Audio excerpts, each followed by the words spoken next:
One person is dead after a car crash on Sunrise Highway involving a Department of Transportation truck.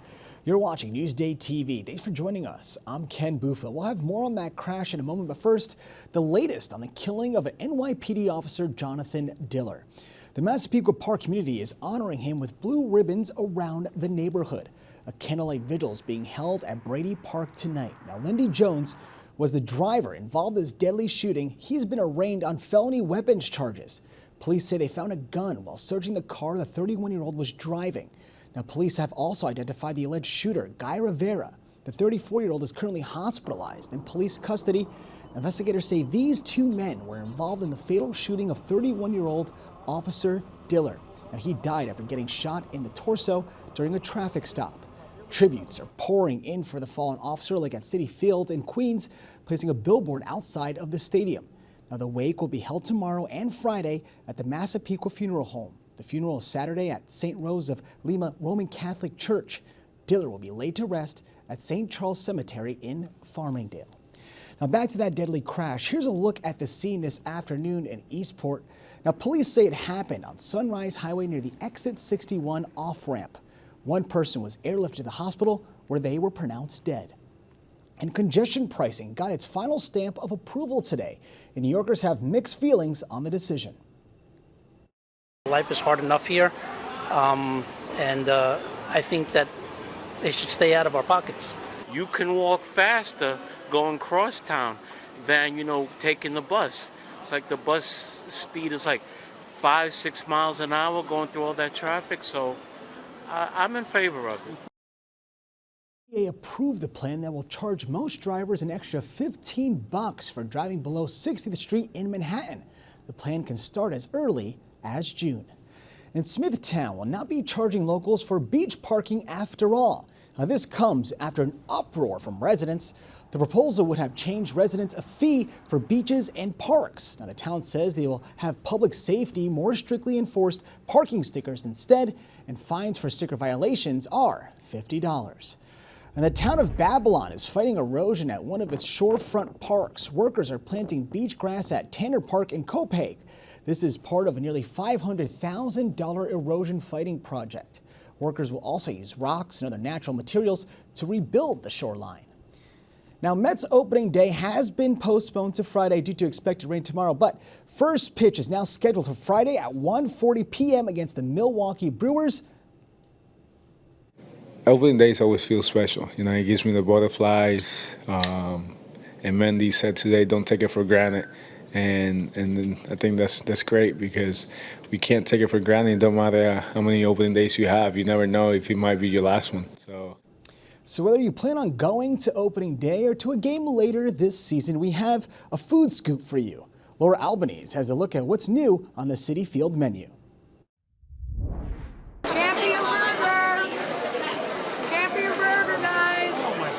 It's the most magical time of year.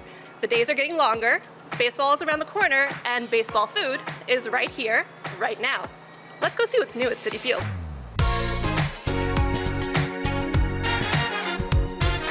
Mets fans are going to have a ton of new foods to choose from, and we're talking some really unique options, like Chef Ambrell's fantastic pepperoni nachos, or even a rainbow cookie egg roll. And then there are the fancied up versions of old classics, like Chef Adam Rickman's French onion soup burger. There's a restaurant in Brooklyn called Seniors on Nostrand Avenue. That was the inspiration for the onion roll. He would use onion soup in the chopped meat, and when it's served during the games, you'll actually get a little bit of onion soup au jus to dip it in. They're also bringing back Taste of Queens and the Coca-Cola food truck. Those are those two kiosks of rotating vendors that showcase local restaurants. We've also got Nolita's staple Prince Street Pizza, and fans of the Keith Hernandez burger, this is your time to celebrate. After years off the menu, it's making a comeback. He likes it. Some foods definitely stood out among the rest. We're looking at you, Pig Beach. They're coming back with brisket-loaded mac and cheese. Look at that brisket. This is definitely going to be a really popular staple this year. The brisket falls off the floor. Another standout was Comac's own Chitty's cheesesteak and its insane chitty dog. This thing is topped with steak, jalapenos, and red onions. Great addition. I think I have some cheese on there. And yep, that's brown sugar Thai milk tea. I don't know about you, but I'm feeling pretty full. See you around the ballpark. This has been Laura Albanese reporting for Newsday TV. Man, I'm just hungry watching all of that. Now, to read more about the Mets, go to Newsday.com, click Get More below the Newsday TV video box.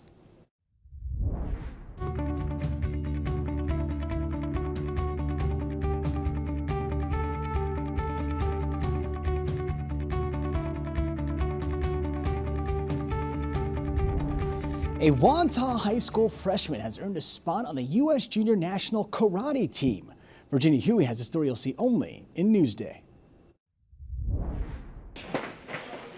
At 6 feet, 157 pounds, Isaiah Jackson of Wantagh is a champion on the mat. He's very gifted, very talented. This week, the 14-year-old black belt will put his martial arts mettle to the test against some of the best fighters in the world at the USA Open International Tournament in Fort Worth, Texas. I was so excited to finally realize all my hard work and talent really paid off. Isaiah earned a spot on Team USA after winning gold at the national championships and team trials last summer. I am overly proud of my child. He has achieved so much in the years that he's been doing karate. Isaiah says his childhood love for Teenage Mutant Ninja Turtles sparked his interest in martial arts. He first walked onto a karate mat when he was just 6 years old and started winning medals and trophies soon after. I love karate because of the competitive atmosphere. These days, the Wantagh High School freshman practices 6 days a week. He's really motivated. When you kind of give him like a hard obstacle, he just sees it as another hurdle that he has to overcome. And that's how his brain is wired.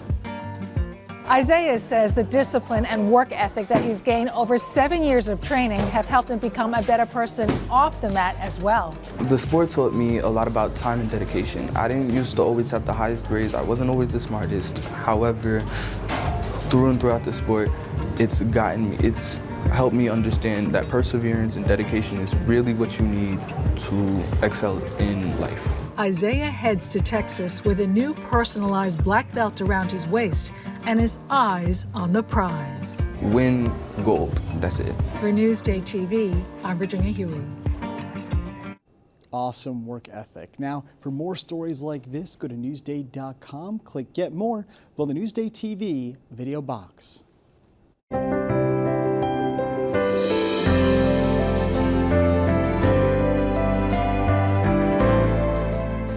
We continue to celebrate Women's History Month with a story of a Long Island civil rights activist who is still fighting for equality. Steve Flangford has a story you'll see only in Newsday.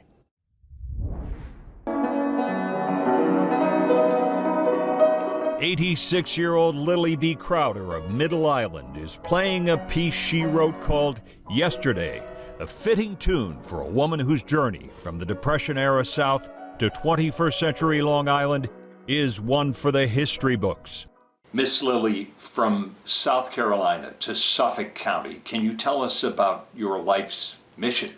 My life's mission has been to accommodate all that I could with people and with helping make the world a better place. When Crowder was studying for her Bachelor of Science degree in architectural engineering at South Carolina State College in the mid-1950s, her eyes were open to the world around her when students organized a boycott of local businesses. Many of my classmates got expelled. I never saw them again. This engineering graduate couldn't find work in South Carolina, so she came to New York, where she also met rejection, but not for long. My very first job was at 6 Barrack Street. I walked into a place in 1960, and the owner of the business said to me, "When do you want to start?"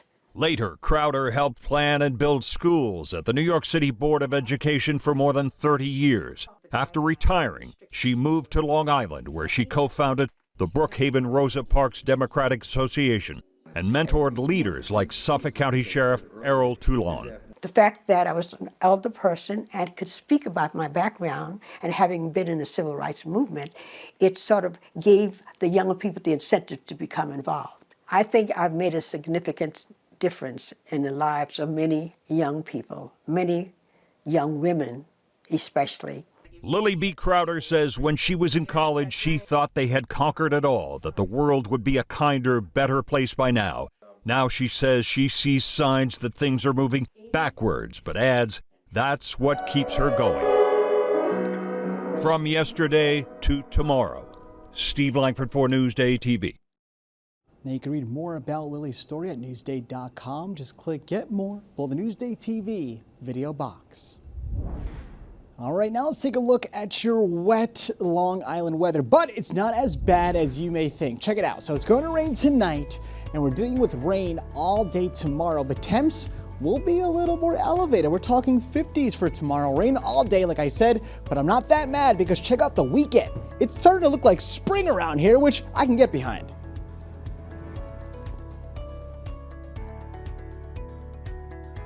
Long Island weather is brought to you by Home Tax Saver, PTRC Incorporated.